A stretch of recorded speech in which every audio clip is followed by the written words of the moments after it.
We advise you to keep your textbook in hand while listening to the audio. Chapter 12. Mineral Nutrition. The basic needs of all living organisms are essentially the same.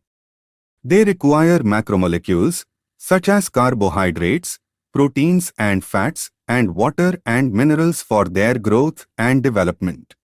This chapter focuses mainly on inorganic plant nutrition, wherein you will study the methods to identify elements essential to growth and development of plants and the criteria for establishing the essentiality. You will also study the role of the essential elements, their major deficiency symptoms and the mechanism of absorption of these essential elements. The chapter also introduces you briefly to the significance and the mechanism of biological nitrogen fixation. Methods to study the mineral requirements of plants. In 1860, Julius von Sachs, a prominent German botanist, demonstrated, for the first time, that plants could be grown to maturity in a defined nutrient solution in complete absence of soil. This technique of growing plants in a nutrient solution is known as hydroponics. Since then, a number of improvised methods have been employed to try and determine the mineral nutrients essential for plants. The essence of all these methods involves the culture of plants in a soil-free, defined mineral solution. These methods require purified water and mineral nutrient salts. Can you explain why this is so essential? After a series of experiments in which the roots of the plants were immersed in nutrient solutions and wherein an element was added or removed or given in varied concentration, a mineral solution suitable for the plant growth was obtained. By this method, essential elements were identified and their deficiency symptoms discovered. Hydroponics has been successfully employed as a technique for the commercial production of vegetables such as tomato, seedless cucumber and lettuce. It must be emphasized that the nutrient solutions must be adequately aerated to obtain the optimum growth. What would happen if solutions were poorly aerated? Diagrammatic views of the hydroponic technique is given in figures 12.1 and 12.2. Essential mineral elements. Most of the minerals present in soil can enter plants through roots. In fact, more than 60 elements of the 105 discovered so far are found in different plants. Some plant species accumulate selenium, some others gold, while some plants growing near nuclear test sites take up radioactive strontium. There are techniques that are able to detect the minerals even at a very low concentration, 10 to 8 gml. The question is whether all the diverse mineral elements present in a plant, for example, gold and selenium as mentioned above, are really necessary for plants. How do we decide what is essential for plants and what is not? Criteria for essentiality. The criteria for essentiality of an element are given below. A. The element must be absolutely necessary for supporting normal growth and reproduction. In the absence of the element, the plants do not complete their life cycle or set the seeds. B. The requirement of the element must be specific and not replaceable by another element. In other words, deficiency of any one element cannot be met by supplying some other element. C. The element must be directly involved in the metabolism of the plant. Based upon the above criteria, only a few elements have been found to be absolutely essential for plant growth and metabolism. These elements are further divided into two broad categories based on their quantitative requirements. I. Macronutrients and 2. Micronutrients. Macronutrients are generally present in plant tissues in large amounts, in excess of 10 mole kg/1 of dry matter. The macronutrients include carbon, hydrogen, oxygen, nitrogen, phosphorus, sulfur, potassium, calcium and magnesium. Of these, carbon, hydrogen and oxygen are mainly obtained from CO2 and H2O, while the others are absorbed from the soil as mineral nutrition. Micronutrients or trace elements are needed in very small amounts, less than 10 mole kg, one of dry matter. These include iron, manganese, copper, molybdenum, zinc, boron, chlorine and nickel. In addition to the 17 essential elements named above, there are some beneficial elements such as sodium, silicon, cobalt and selenium. They are required by higher plants. Essential elements can also be grouped into 4 broad categories on the basis of their diverse functions. These categories are I. Essential elements as components of biomolecules and hence structural elements of cells, example, carbon, hydrogen, oxygen and nitrogen. 2. Essential elements that are components of energy-related chemical compounds in plants, example, magnesium in chlorophyll and phosphorus in ATP.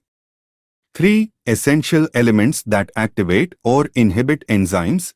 For example, Mg2+ is an activator for both ribulose bisphosphate carboxylase oxygenase and phosphoenol pyruvate carboxylase, both of which are critical enzymes in photosynthetic carbon fixation. Zn2+ is an activator of alcohol dehydrogenase and Mo of nitrogenase during nitrogen metabolism.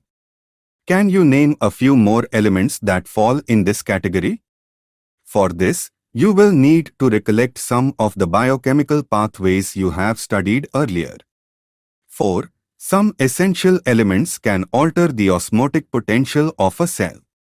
Potassium plays an important role in the opening and closing of stomata. You may recall the role of minerals as solutes in determining the water potential of a cell. Role of macro and micronutrients. Essential elements perform several functions. They participate in various metabolic processes in the plant cells such as permeability of cell membrane, maintenance of osmotic concentration of cell sap, electron transport systems, buffering action, enzymatic activity and act as major constituents of macromolecules and coenzymes. Various forms and functions of mineral elements are given below. Nitrogen, this is the mineral element required by plants in the greatest amount.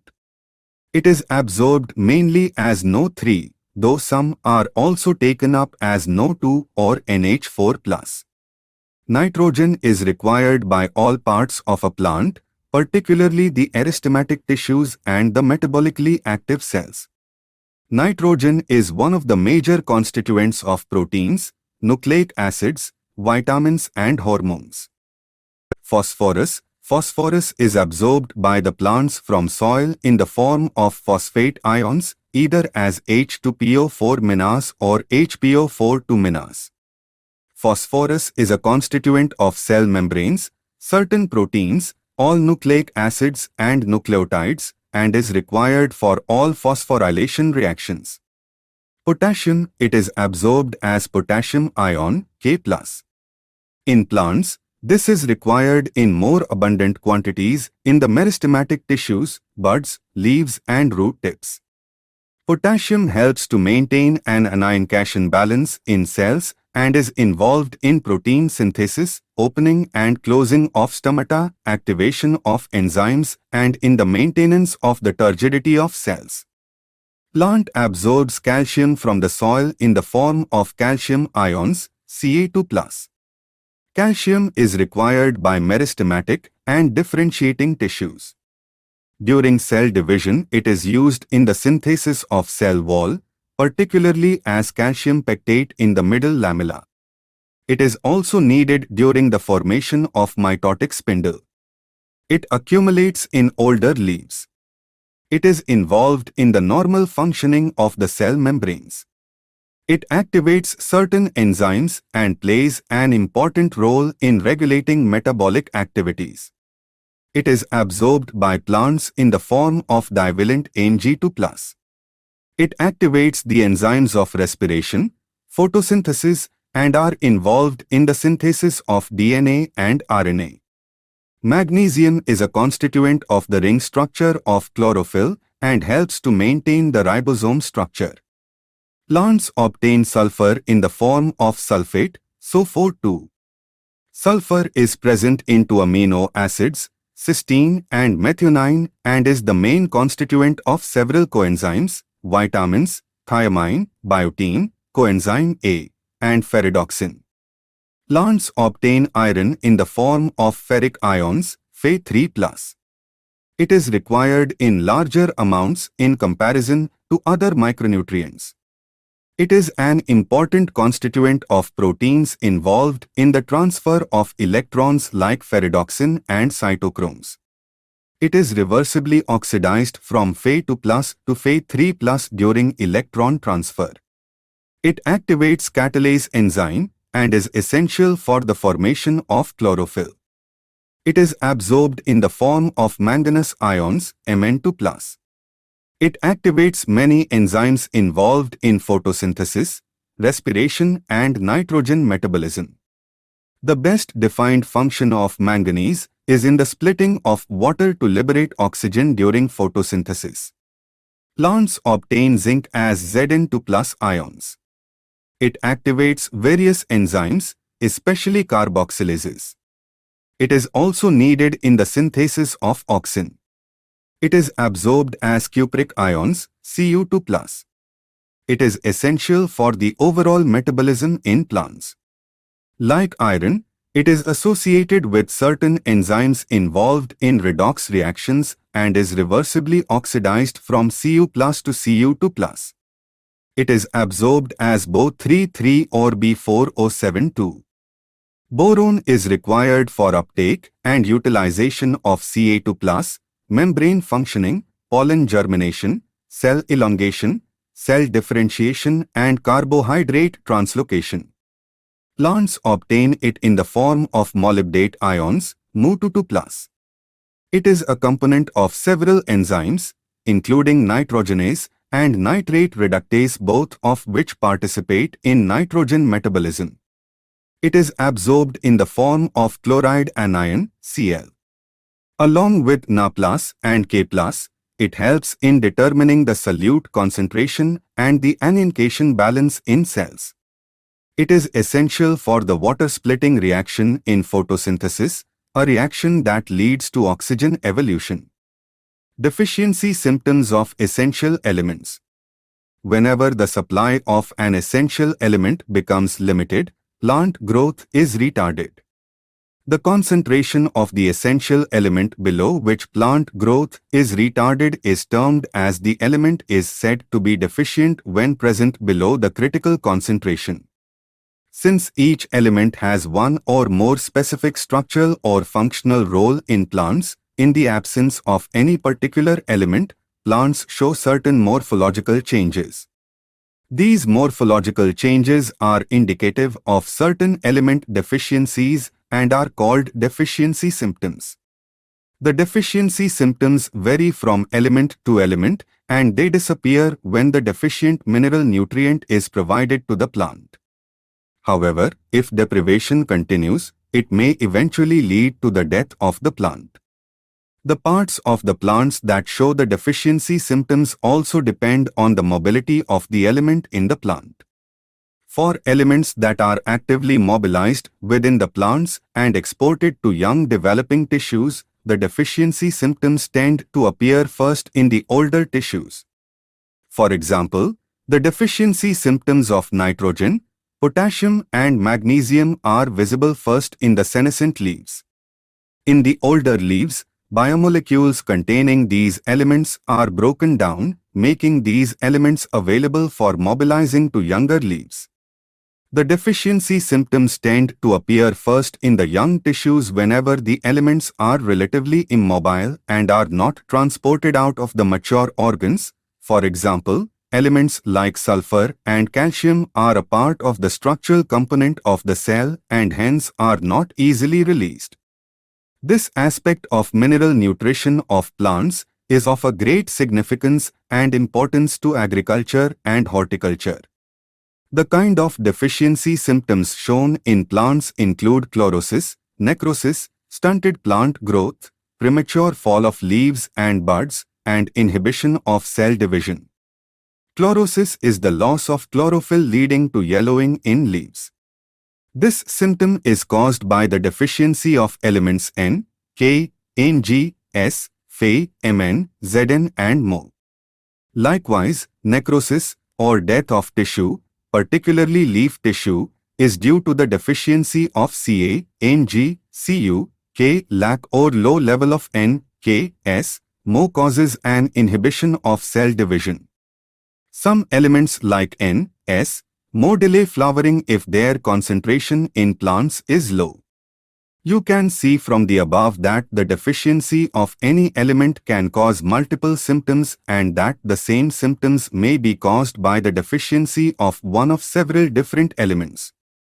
Hence, to identify the deficient element, one has to study all the symptoms developed in all the various parts of the plant and compare them with the available standard tables.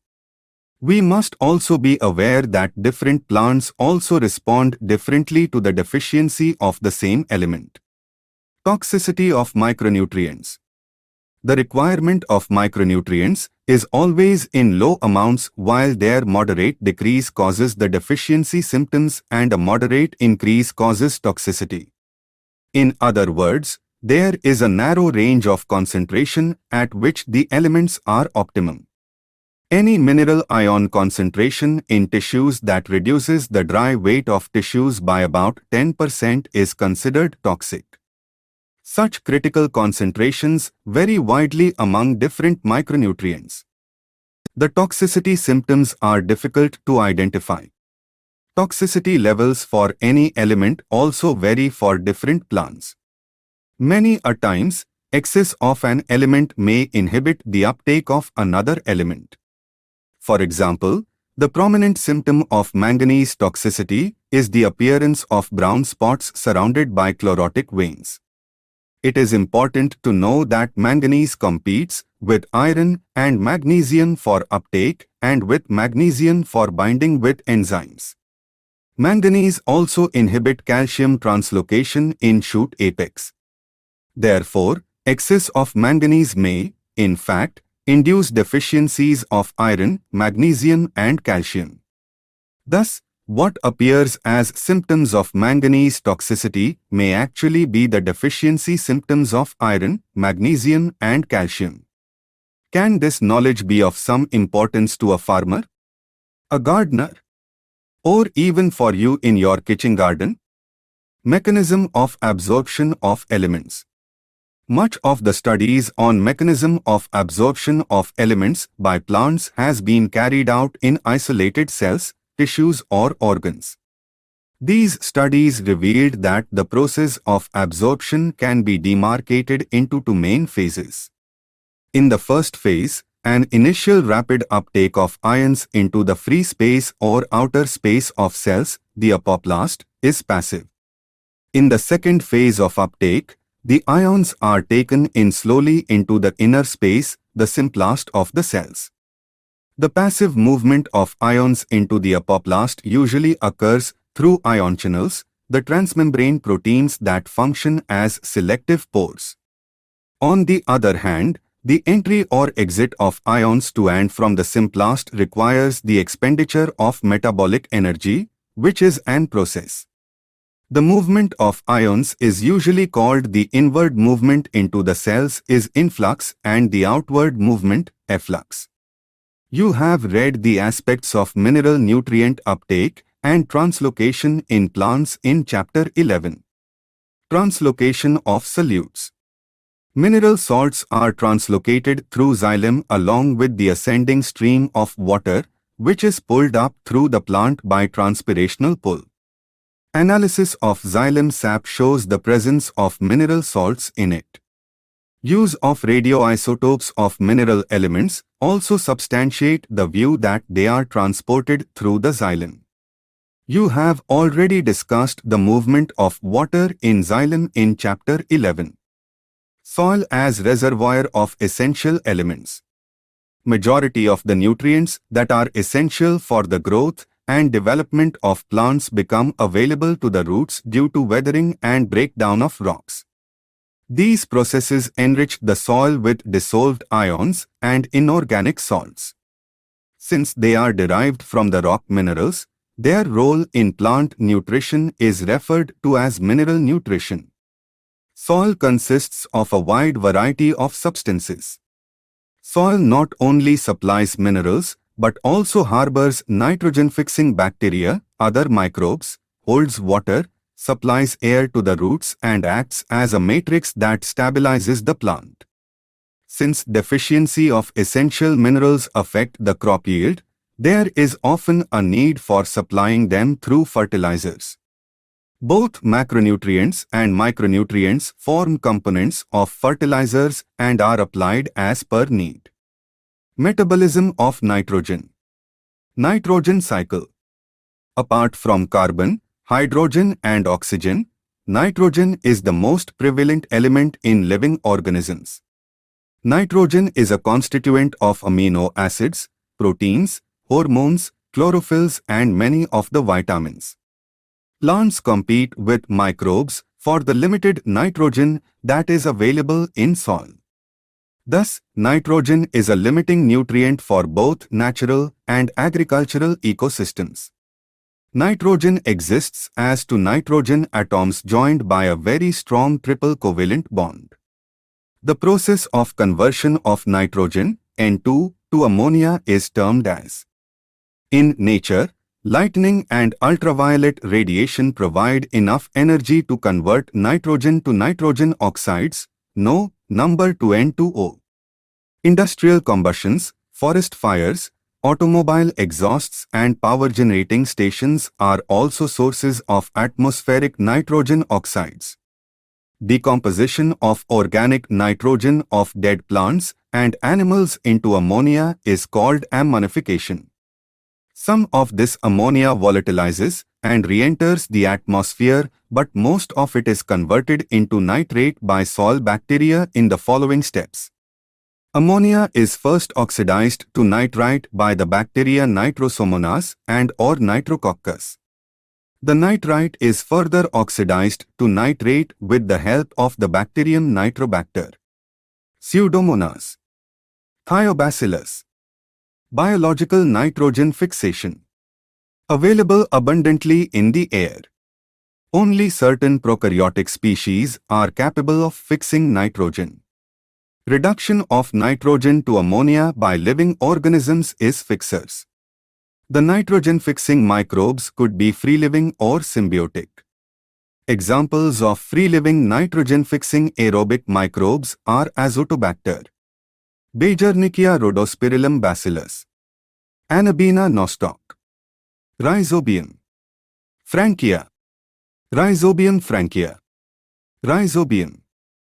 3. Produced. The energy required, thus, is obtained from the respiration of the host cells. NH4 plus NH4 plus alpha. Ketoglutaric acid NH4 NADF glutamate dehydrogenase glutamate H2O NADP. The amino group takes place and other amino acids are formed through transamination. The enzyme. Radical.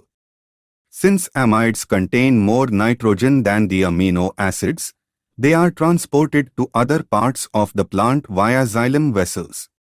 In addition, along with the transpiration stream, the nodules of some plants, example, soybean, export the fixed nitrogen as urates. These compounds also have a particularly high nitrogen to carbon ratio. Summary. Fixing bacteria, especially roots of legumes, can fix this atmospheric nitrogen into biologically usable forms. Nitrogen fixation requires a strong reducing agent and energy in the form of ATP. N2 fixation is accomplished with the help of nitrogen-fixing microbes, mainly Rhizobium. Fixation is very sensitive to oxygen. Most of the processes take place in anaerobic environment. The energy, ATP, required is provided by the respiration of the host cells. Ammonia produced following N2 fixation is incorporated into amino acids as the amino group.